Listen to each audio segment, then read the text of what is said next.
Meu nome é Fernanda Cordeiro, professora de Química do Cefet, e venho trazendo hoje uma aula muito legal de cinética química. A gente vai pegar toda aquela parte inicial de velocidade das reações, tá bom? Bom, iniciando aí, o que é uma cinética química, né? O que isso significa? Cinética é uma parte da fisicoquímica que vai trabalhar, vai introduzir pra gente o quão rápido pode ser uma reação. Esse o quão rápido pode ser que ela seja lenta, tá? E todos os fatores que influenciam para que ela seja mais rápida ou para que ela seja mais lenta. E fatores para que eu possa acelerar a reação quando eu quiser ou retardar a reação quando eu quiser, tá? Então, um exemplo disso, tem algumas reações que eu não quero que aconteça. Ninguém quer que o alimento dentro da sua casa estrague. Então, o que normalmente a gente faz? Põe na geladeira. A gente colocando o alimento na geladeira, a gente diminui a velocidade de degradação dele. Já ao contrário, quando você vai cozinhar uma batata, você corta a batata. Você dificilmente pega uma batata inteira grande e bota para cozinhar, a não ser que você queira fazer, né, aquelas batatas assadas e tal, e você assa ela inteira para rechear. Mas de um modo geral, se você quer acelerar o cozimento, você faz o quê? Você corta em pedaços menores e isso faz com que a batata cozinhe mais rápido. Então, vários fatores vão influenciar nessa velocidade e eu posso fazer com que ela acelere ou que ela retarde, tá? Lembrando que nem toda reação eu quero que ocorra e algumas eu quero que ocorra o mais rápido possível. Aí tem algumas reações, né? Ácido e base. Qualquer ácido e base, bateu, reagiu, é muito instantâneo, muito rápido com liberação de calor. Formação de ferrugem. Aqui eu coloquei que levam anos para se formar, mas isso também depende. Você pegar um bombril, né, uma palha de aço, e deixar ele em contato com água e umidade, ar, de um dia para o outro ela está enferrujada. Mas um portão de ferro pode levar alguns anos para enferrujar, principalmente se ele tiver feito tratamento anti-ferrugem, né? Dissolução de uma pastilha efervescente. Você botou na água, na hora que você encosta, ela já está liberando gás.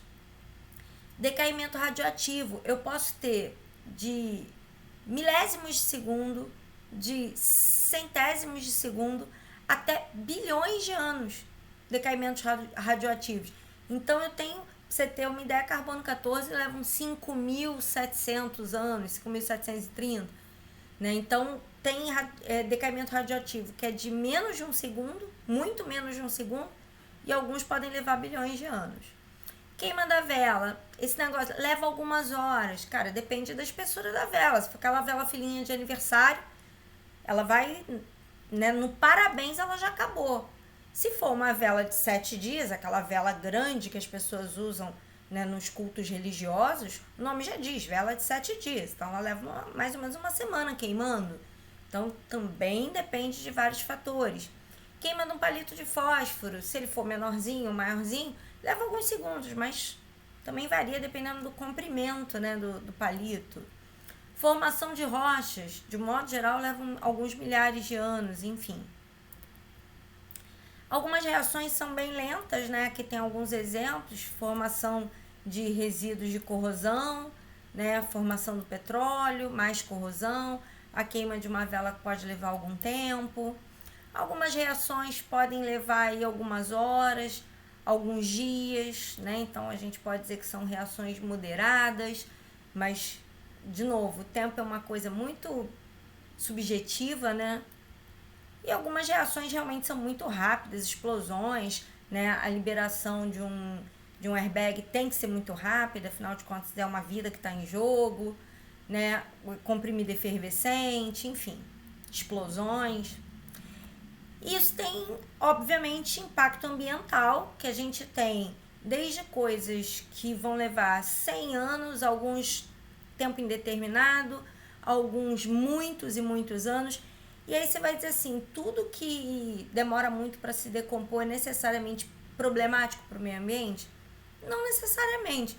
Um chiclete que você masca ele por, sei lá, 10 minutos e ele leva 5 anos se degradando, realmente é complicado. Um filtro de cigarro que você vai fumar ali em 10 minutos, 5 minutos e ele vai ficar 5 anos no ambiente, é complicado. Uma garrafa de água mineral que você compra ali na rua toma, e o tempo de vida útil dela, galera, é basicamente o tempo que você levou para beber a água. E aí você levou, sei lá, 15 minutos, 5 minutos, se tiver com sede, Rio 40 graus, vai levar 1 minuto para beber aquela água, e aquela bendita garrafa vai ficar no meio ambiente por 100 anos. Isso é complicado. Agora, uma garrafa de vidro, ter um tempo indeterminado de vidro, não é problemático, porque você usa, reusa, lava, esteriliza, usa de novo. O vidro, se quebrar, ele é reciclado, então eu posso reciclar o vidro várias vezes. Isso não é um problema. Uma cerâmica que às vezes você tem do tempo da sua avó, da bisavó, e que você quer passar para os seus filhos, para os netos, isso não é um problema. O problema é o tempo de vida útil. Então, você pegar, por exemplo, um copinho, vou até colocar aqui o outro slide, você pegar um copinho de isopor, sabe, aqueles copinhos de café, você botou um café, tomou o café em 5 minutos, e o tempo de degradação dele não foi determinado ainda. Então, você imagina todas as embalagens descartáveis de isopor que foram lançados durante a criação do isopor até hoje. É complicado. Agora, se você usa esse mesmo isopor como isolamento acústico numa parede, ele ter um tempo de vida indeterminado é maneiro. Você quer que ele dure como isolamento acústico na parede a vida inteira, você não quer que ele estrague. Mas como descartável é bem complicado.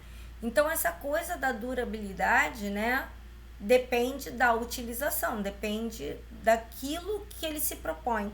Então, sempre se preocupar na hora que você usar um descartável, que você tente ficar com ele pelo menos algumas horas para valer o tempo que ele fica. Quer dizer, nem vai valer, mas eu fico bolada, assim, às vezes você tá num local, numa escola mesmo, e o pessoal não leva as garrafinhas ou não leva os seus próprios copos, e aí tem o copo descartável, a pessoa vai lá fora, pega um copo, bebe água, joga no lixo. Aí no próximo intervalo vai lá, pega outro copo, joga no lixo. Se você esqueceu a sua garrafa, pelo menos tenta ficar o dia inteiro com o mesmo copo, pra diminuir o problema. A gente tem outra situação também importante, para quem vai fazer medicina melhor ainda, farmacocinética, Quando você faz uso de um medicamento, uma das coisas que o médico tem que se preocupar é a dose que o paciente tem que ter no corpo e por quanto tempo para aquele medicamento fazer efeito. Então, se ele, por exemplo, é lipossolúvel, qual o tempo que ele leva para sair do organismo? Se ele é hidrossolúvel, esse tempo é mais curto, e aí talvez você tenha que aplicar uma dose maior, porque ele vai se perder mais rápido. Se ele faz interação com alguma proteína, se ele faz interação com algum outro medicamento, se ele faz interação com qualquer outra enzima do seu organismo, uma proteína.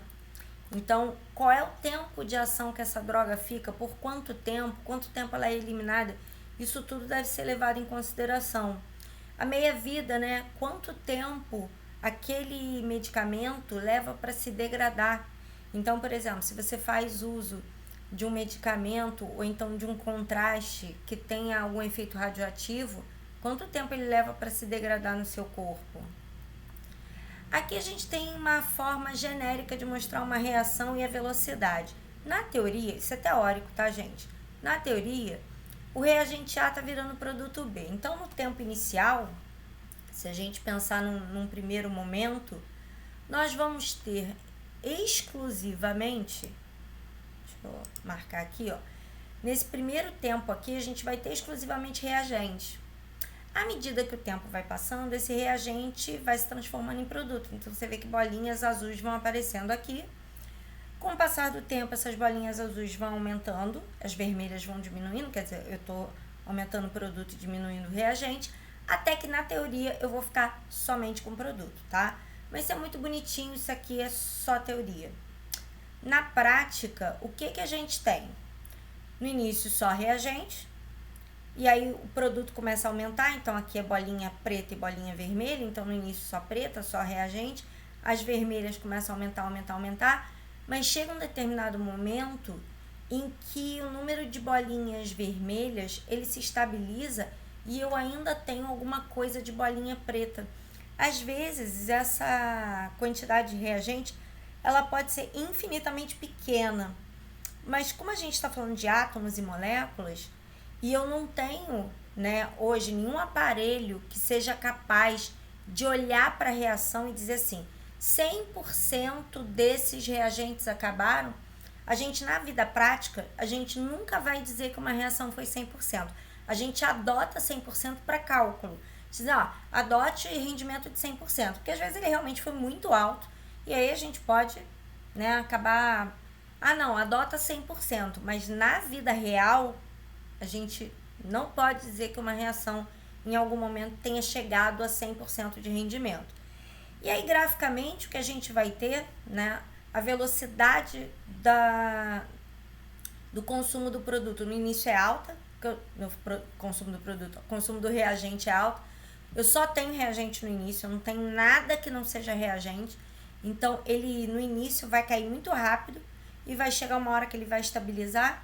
Então, ele começa caindo muito rápido, depois ele vai caindo mais lento. E depois, a gente olhando para os produtos, ele aqui começou do zero e ele começa a subir, até que chega uma hora que ele estabiliza também, tá?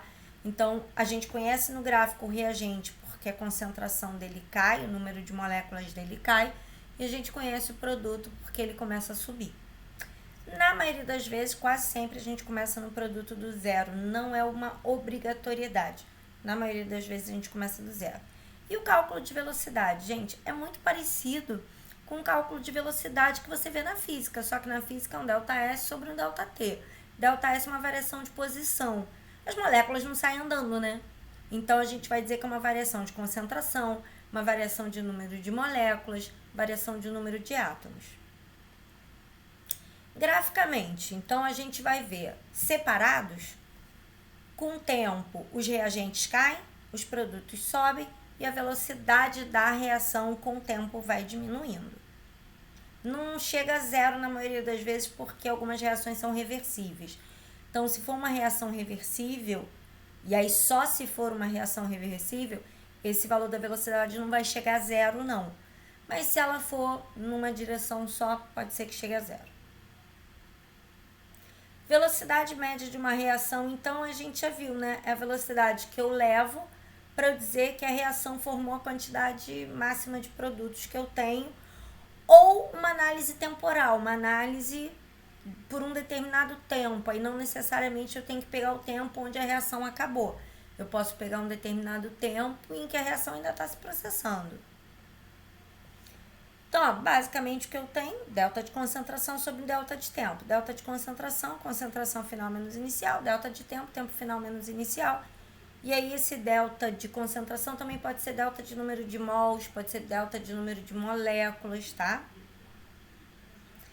Normalmente, quando você calcula o delta, né, de reagente, da concentração do reagente, você vai ver que é um valor negativo. Como ele cai, o final está sempre menor que o inicial. Em compensação, nos reagentes, nos produtos, a gente inverte isso, porque ele vai subindo, né? Então, o final é maior que o inicial. Mas para não ter que trabalhar nem com um nem com o outro, a gente acaba dando preferência a trabalhar em módulo. Que quando a gente trabalha em módulo, eu identifico o valor da velocidade, mas não necessariamente eu tenho que dizer que aquilo é um produto ou um reagente. Então, você pode escolher deixar o sinal, então deixar o sinal na velocidade. A velocidade negativa significa que aquela velocidade é de um reagente, a velocidade positiva significa que aquilo é um produto. E se eu trabalhar em módulo eu não estou indicando se é um reagente ou produto, e sim o quão rápido ou quão lenta aquela reação está se processando. Aí eu tenho essa reação aqui, e aí para calcular, né, eu aqui estou calculando a velocidade em relação ao bromo, poderia ter calculado em relação ao grupo metanoico, poderia ter calculado em relação ao BR-, em relação ao H+, em relação ao CO2, tá? Eu posso fazer em relação a qualquer reagente ou qualquer produto. Como aqui eu estou fazendo em relação ao BR2, é a concentração de BR final menos a concentração do BR2 inicial sobre um delta de tempo. Aqui a gente vê a reação se processando, o bromo tem essa coloração castanho avermelhada e com o passar do tempo, você vai vendo que essa concentração ela vai desaparecendo, né? Com o passar do tempo você vai vendo que essa concentração vai ficando cada vez menor até que ele desaparece. Aqui, na verdade, é porque meu olho não consegue captar. Provavelmente tem algum bromo aí, mas ele tá tão diluído, né? Tá tão fraquinho que meu olho não tá captando, tá? Aqui, a gente calculando o tempo, né? Então, quando eu joguei, né? E aí foram fotografados momentos diferentes. Então, aqui logo no início da reação, aqui a reação já se processando. Lembrando que ele não misturou, porque se ele misturasse seria mais rápido. Ele jogou provavelmente essa substância que ele está adicionando, ela é mais densa, que você vê que ela se acumulou aqui embaixo, a reação começou aqui embaixo. Então, é porque essa substância é mais densa que a que estava aqui. Então, esse líquido é mais denso que o bromo. E aí a reação foi se processando de baixo para cima. Se eu tivesse homogeneizado, você ia ver que ela ia ser muito mais rápida, tá? Porque a agitação teria ajudado a reação a acontecer. Mas aqui a gente vê o passo a passo do tempo. Aqui tem um gráfico que vai mostrar a proporção.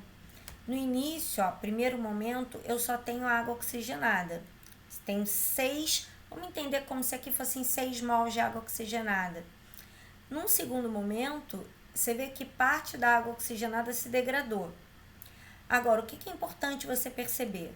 A proporção aqui é 2:2. Então, você vê que eu perdi 2 mols aqui? O que eu produzi de água? Exatamente 2 mols. E aqui, o que eu produzi de O2? Ó, é 2:1. Então, o que eu produzi de água, O2 tem que ser metade. Então, se aqui foi 2, aqui tem que ser 1. Passou um outro tempo, gastei mais 2 mols aqui, produzi mais 2 mols aqui e produzi metade aqui, mais 1 mol aqui. Então, você vai vendo que eles vão aumentando sempre na proporção de 2:1. Aqui, estou indicando uma reação que é 100%, a gente já falou que não existe reação 100%, mas eu estou indicando reação 100%. E aí 100% do reagente acabou, eu vou gerar a mesma proporção que eu tinha originalmente de reagente, eu gero de produto, e desse produto, que é 1:1, e metade desse, que é 1:2. Aqui a gente tem um exemplo, né, um recipiente fechado, concentração inicial de NH3 de 8 mol por litro, a proporção 2:1:3, essa é a proporção de balanceamento estequiométrica. E aí, quando eu olho, né, o que aconteceu com o passar do tempo, isso aqui foi uma análise experimental, isso aqui foi feito em laboratório. Então, no tempo de 1 hora, eu vi 4 mol, no tempo de 2 horas, eu vi 2 mol, e no tempo de 3 horas, eu vi 1 mol. Ele é um reagente, por isso que a concentração dele está caindo. E aí, para calcular as velocidades médias, é final menos inicial. Então, eu estipulo um determinado tempo. Então, de 0 a 1 hora, de 0 a 1 hora, final menos inicial. Então, 1 menos 0 de tempo, 4 menos 8 de concentração. O valor deu negativo, mas aí a gente bota em módulo e diz que houve um consumo, né? Uma queda de 4 mol por litro a cada hora de NH3. E aí a mesma coisa eu observo aqui, a mesma coisa eu observo aqui, só que com os valores correspondentes. Então, 2 menos 1, 2 menos 4. Depois, 3 menos 2, 1 menos 2. Você vê que a velocidade da reação vai diminuindo com o tempo, né? Ela vai ficando mais devagar. A reação vai se processando mais devagar com o passar do tempo. Aqui, graficamente, galera, a gente consegue ver isso, ó. Eu comecei com 8 mol de NH3, passou um primeiro momento, 4 mols reagiram, passou um segundo momento, 2 mols reagiram, passou um outro momento, mais 1 hora, 1 mol reagiu. A mesma quantidade que eu observo aqui, ela vai ser proporcional ao N2, porque olha só, a proporção é de 1 de N2 para 2 de NH3. Então, só que NH3 é um reagente e N2 é um produto. Enquanto num tempo aqui caíram 4 mol, no N2 subiram 2 mol, tá vendo? O mesmo tempo, porque é o dobro de NH3 para N2. Então, se aqui caiu 4, aqui tem que subir 2. Aqui, ó, caíram 2, aqui tem que subir 1. Aqui caiu 1, aqui tem que subir meio. Sempre na proporção de 1:2. E a proporção de N2 para H2 é 1:3. Então, ó, enquanto aqui subiu 2, aqui tem que subir 3 vezes mais. Então, aqui subiu 6. Porque é 1:3. Então, aqui é 1, aqui é 3, isso aqui é 2, aqui é 6, isso aqui é 4, aqui é 3 vezes mais, né? 12. Então, ó, aqui eu subi de 2 para 3, aqui eu subi 1.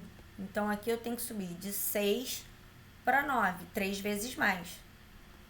Aqui eu subi meio, tá vendo? Que eu tive uma subida de meio, de 3 para 3,5.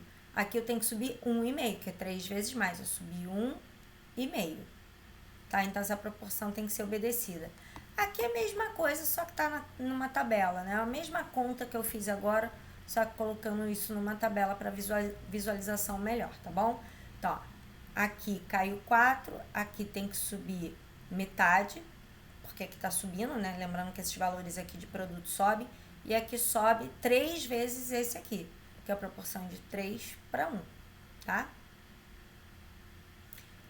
Bom, isso eu calculei as velocidades médias, deixa eu até voltar aqui, eu calculei a velocidade média em relação ao NH3, em relação ao N2, em relação ao H2.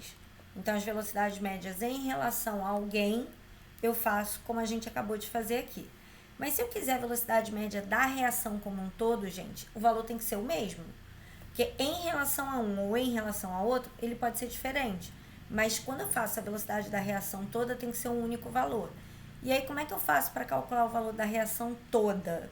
Eu pego o valor de um deles, aí poderia ter escolhido qualquer um deles, e divide pelo coeficiente estequiométrico. Se você lembrar, vou voltar aqui de novo, ó. Era 2, 1 e 3. Então, eu pego esses valores aqui e divido pelos coeficientes estequiométricos dele. E aí, eu peguei uma reação genérica, né? Então, A, B e C. Calcular a velocidade em relação ao A. Se eu dividir pelo valor que está aqui na frente, pelo balanceamento de A, eu encontro a velocidade média da reação. Ou se eu calcular a velocidade B, dividir pelo coeficiente B, eu calculo a velocidade média da reação e com C é a mesma coisa. E, inclusive, aqui tá A, é C, tá, galera? Aqui, ó, é C, não é A. Velocidade de A, B e C. Bom, gente, de modo geral, tem algumas coisas que eu preciso para que uma reação aconteça, né? Tem alguns fatores que eu preciso ter para que uma reação aconteça. Primeiro, afinidade química. Eu preciso que os caras queiram reagir. Não adianta eu estar numa balada, ter um cara que eu olhe lá, eu tô olhando para ele, ele tá olhando para mim, mas se não rolar aquela química, a gente vai passar a noite toda, eu sozinho e ele sozinho, né? Olhei para ele, ele olhou para mim, não deu aquele... A mesma coisa, não adianta duas substâncias estarem juntas se elas não têm nenhuma afinidade para reagir. Então, elas precisam querer reagir. Tipo, um ácido e uma base mega tem afinidade, eles super querem reagir. Então, em qualquer quantidade que eles estejam, eles vão reagir. Por mais idiota que seja, por mais maluquice que possa parecer, eu preciso botar eles em contato, tá? Aí você vai dizer, porra, burrice falar um troço desse. Não é não, tá, gente? Não é não. Não adianta eu ter um ácido e uma base em frascos diferentes. De repente, eu posso ter muita afinidade com uma pessoa, mas se eu não estou no mesmo espaço físico que ela, ainda que seja espaço virtual, como é que eu vou descobrir que aquela pessoa é minha cara metade? Não tem como, né? Eu preciso estar no mesmo ambiente para isso. Então, eu preciso botar os meus reagentes em contato para que eles possam querer reagir se eles tiverem afinidade. E aí tem uma teoria que ela fala da teoria da colisão, que ela diz que não basta eu estar no mesmo espaço e não basta eu querer reagir. Eu preciso que tenha um choque que a gente chama de choque efetivo. Ele precisa vir na velocidade certa e na posição certa para que ele consiga reagir. Então, nem todos os choques são efetivos, tá? Alguns choques vão gerar novas ligações e alguns choques não vai acontecer nada. Ele vai se chocar e não vai ser efetivo. Vou te dar um exemplo. Se você tá com um carro, né, estacionando, e às vezes você sem querer dar uma encostadinha na parede, essa encostadinha pode ser leve o suficiente para sequer arranhar. Mas você encostou, de verdade. Você encostou. Mas às vezes o choque foi tão fraquinho que a parede não sofreu nada, o carro não arranhou. Esse seria um choque não efetivo. Ou então, um choque efetivo, aquele que você vai amassar o carro efetivamente, né? Você vai causar dano. Claro que no caso das reações, se eu quero que ela aconteça, o causar dano aí é importante, né? Que se a reação não ocorre. Se eu não quero que ela aconteça, isso é interessante. Então depende se eu quero que a reação ocorra ou não. Assim que o choque ocorre e ele é efetivo, quer dizer, aconteceu na velocidade certa, na posição certa, forma-se momentaneamente, é muito rápido, uma coisa que a gente chama de complexo ativado. É como se fosse um intermediário, onde as ligações dos reagentes estão quebrando e as ligações do produto ainda não se formaram. A velocidade da reação vai depender da frequência dos choques. Quanto mais choques, aí é probabilidade matemática. Mais choques, maior a chance de que alguns deles sejam efetivos. Poucos choques, menor a probabilidade matemática que eles sejam efetivos. Energia. Se eu tiver um choque fraquinho, probabilidade dele não ser efetivo. Se eu dou um porradão, probabilidade dele ser efetivo aumenta. Orientação. Ele tem que vir na posição adequada, né? Aqui eu tenho uma situação bem importante de posição. Aqui eu tenho duas moléculas, aqui elas estão se chocando na posição correta e aqui não. Então aqui a probabilidade da reação acontecer, aqui ela bate e volta e nada acontece. Bom, o complexo ativado, como eu falei, é exatamente aquele momento, e é um momento de um pentelésimo de segundo em que a minha ligação dos reagentes começa a quebrar e a minha ligação do produto começa a formar. Então tá tudo muito instável, é um momento de maior energia de um composto. Então tá aqui, ó, eu ainda não quebrei todas, assim, não separei exatamente o H2, não separei exatamente o I2 e eu ainda não consegui formar o HI. Eu tô naquele meio termo ainda que eu não sei exatamente o que está acontecendo. Esse momento é o momento que a probabilidade da reação voltar é grande e a probabilidade dela seguir também existe. Então, é aquele momento que pode dar tudo certo ou dar tudo errado. Ela pode ir ou voltar, porque ele está instável. Opa, aqui mesmo. Aqui eu tenho um exemplo disso, né? Aqui tá os meus reagentes. Os meus reagentes estão colocados aqui nesse gráfico. Esse gráfico de termo, quem não assistiu a aula de termo, aconselho a assistir, tá? A aula de termo vai explicar esse gráfico com mais detalhes, mas aqui eu vou falar um pouquinho também.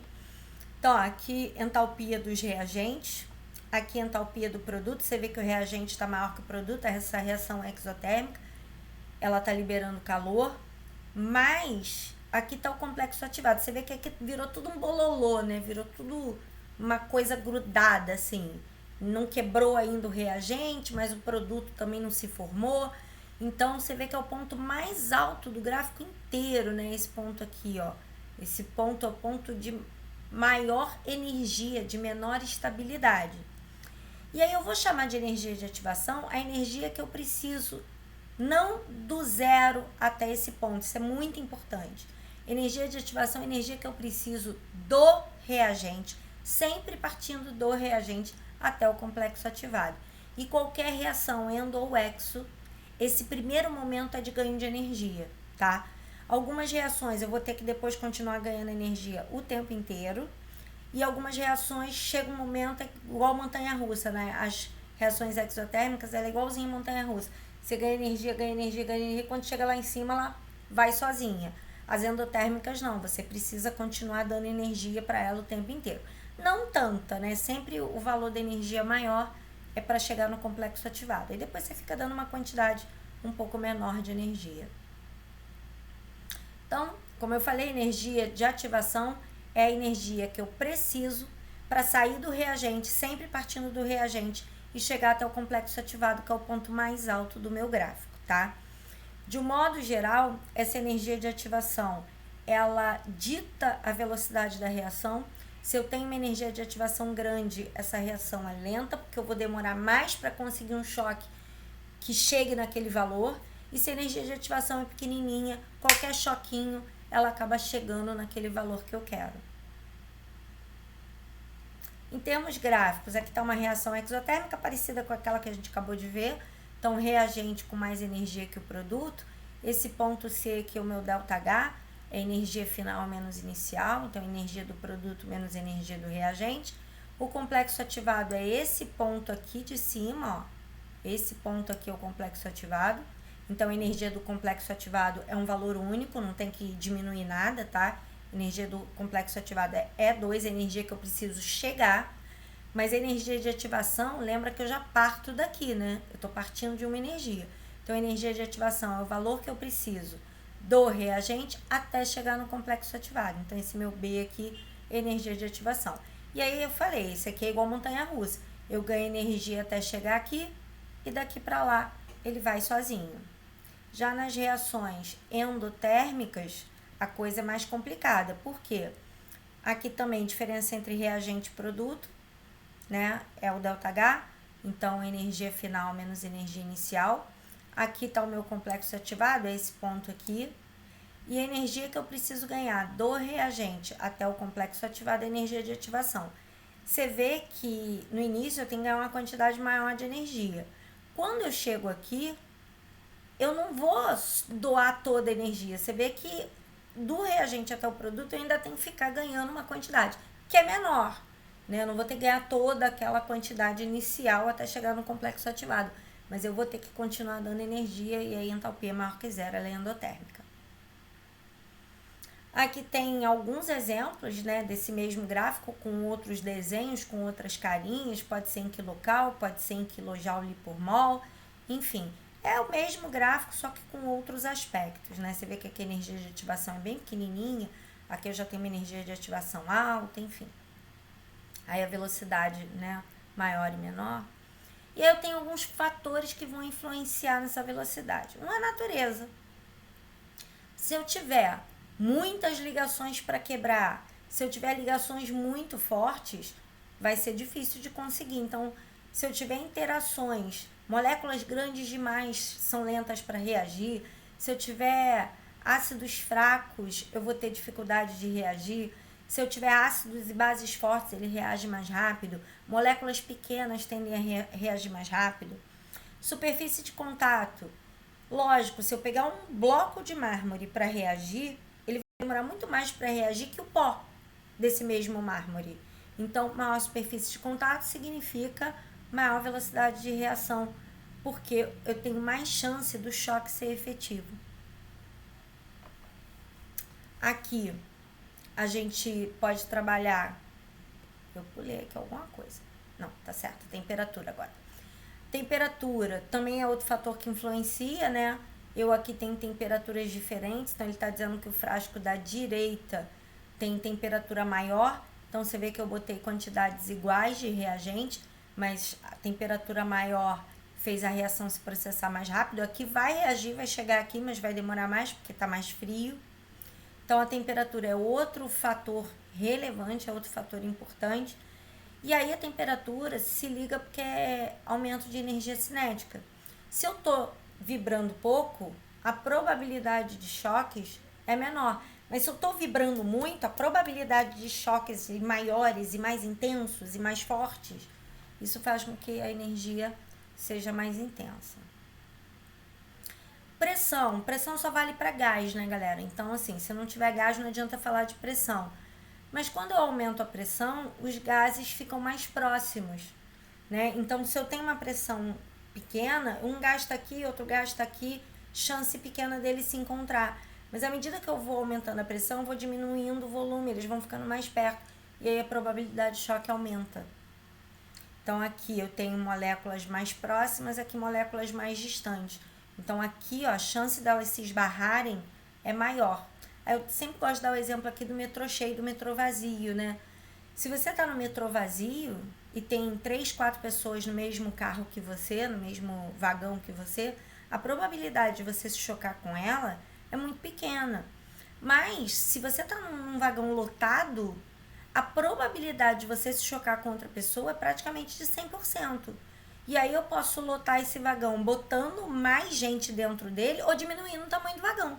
Se eu botar as mesmas pessoas num vagão pequeno, eu acabo aumentando a lotação. Então, aí eu posso fazer um aumento de concentração, que a gente vai falar já já, mas eu posso fazer também uma diminuição do espaço, e aí aumento de pressão.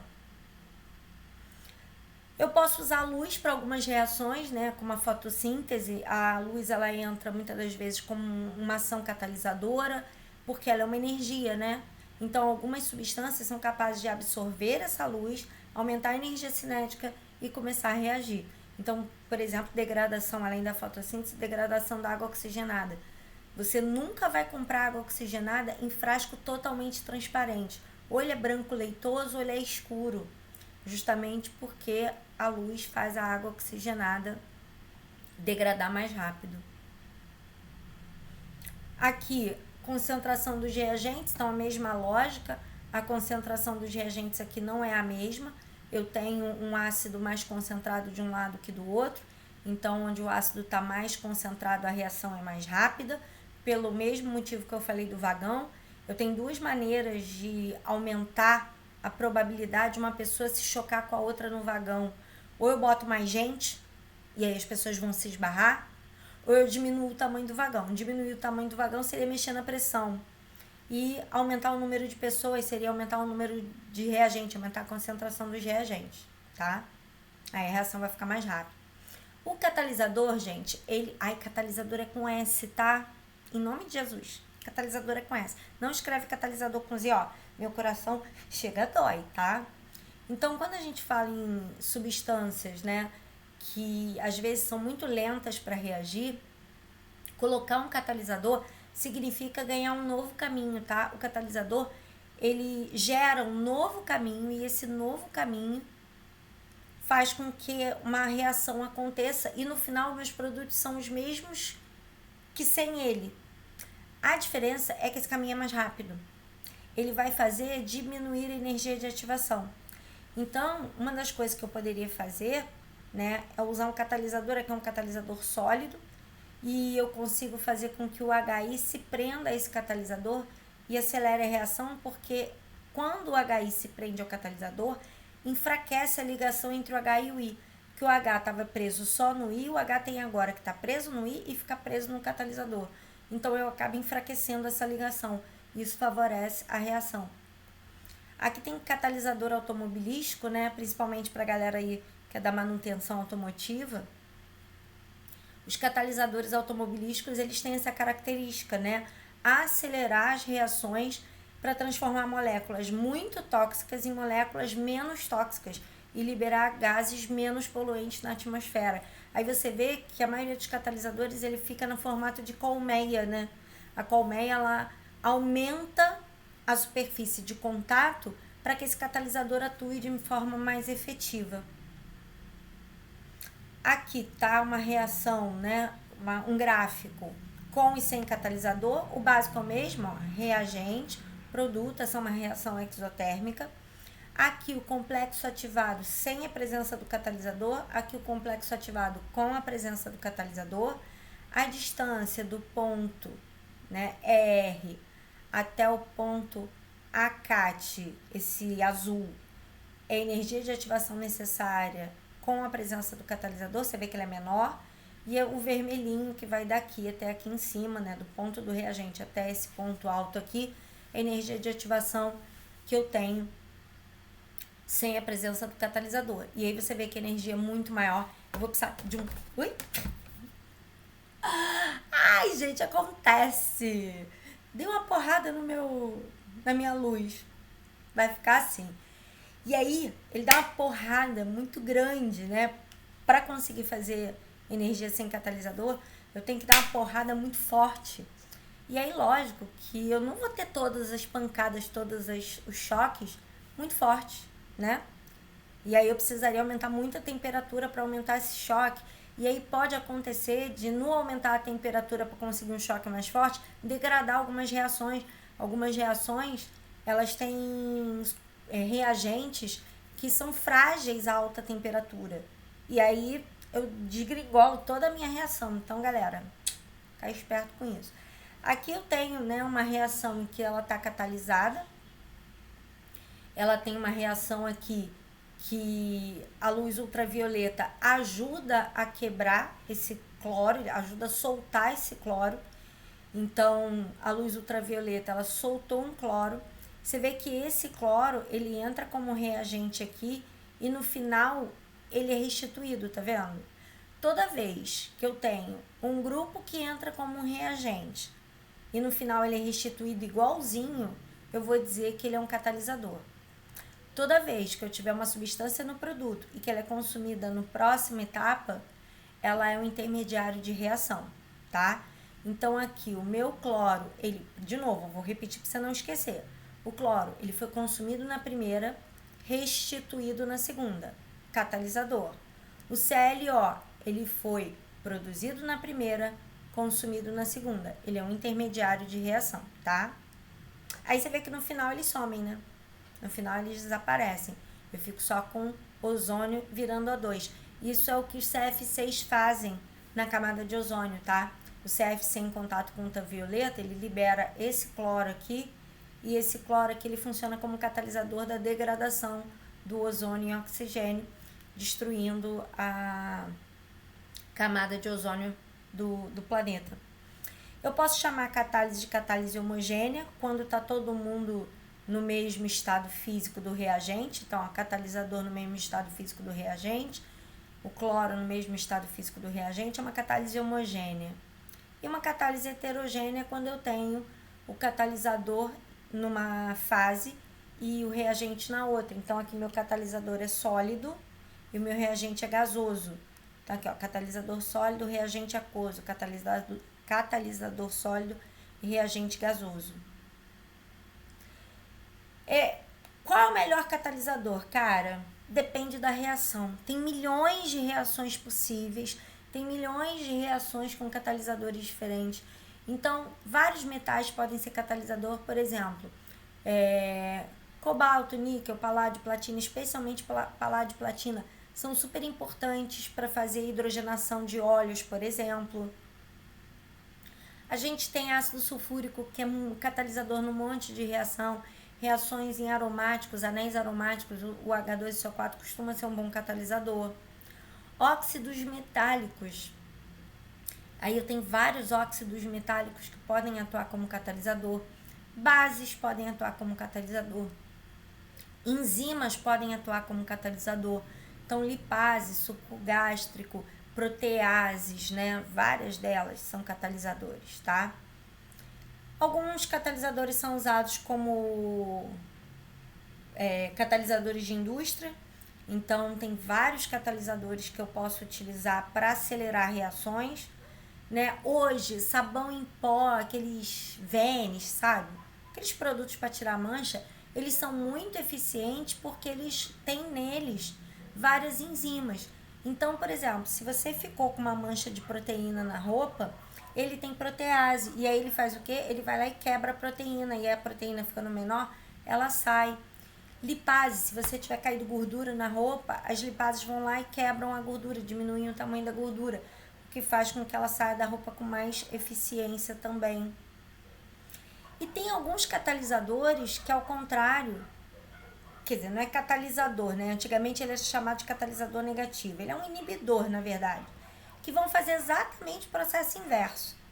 Enquanto o catalisador diminui a energia de ativação, o inibidor ele aumenta a energia de ativação e atrapalha. Ele não deixa a reação acontecer, ou pelo menos diminui a chance dessa reação acontecer.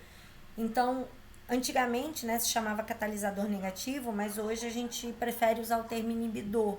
Tá, ele vai fazer exatamente o contrário de um catalisador. Ele aumenta a energia de ativação e o catalisador diminui. O catalisador aumenta a velocidade, o inibidor diminui a velocidade. Gente, eu espero que vocês estejam entendendo tudo. Essa parte muito teórica, é uma parte relativamente fácil, né? E ela tem muita coisa de cotidiano, ela tem muita coisa do nosso dia a dia para a gente conseguir acompanhar. Na próxima aula eu vou pegar mais a parte de cálculo, né? Tem uma partezinha teórica, mas eu vou pegar mais a parte de cálculo e a gente vai fazer um montão de exercício. Então não me abandona não, tá? Vou embora e você deixa o like aí pra mim que eu vou ficar bem feliz. Beijo, fica com Deus.